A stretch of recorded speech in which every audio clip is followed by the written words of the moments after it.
The client and I decided on a mid-century modern themed mural, and to work in sacred geometry, which I typically use in most of my artwork, I decided to do the Fibonacci spirals in the corners, the golden mean spirals, and worked in some mandala aspects with the mid-century modern clocks. Fortunately, I had a lot of help on this mural,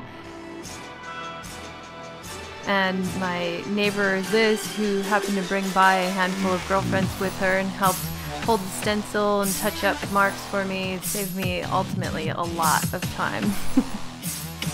Rob, who's my rock, who helps me with a lot of things, a lot of projects, especially the behind the scenes, the designing on the computer, and getting it to translate onto the actual wall.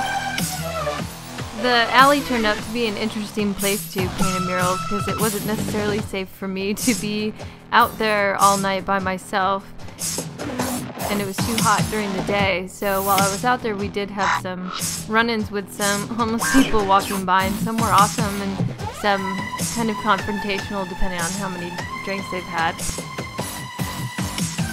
And then there's Lindell, who's such an inspiration. She works with me on a lot of murals.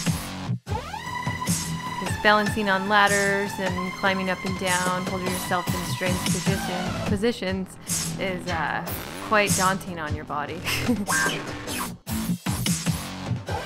Most of the time I have to go into a yoga recovery period afterwards where I just stretch and meditate.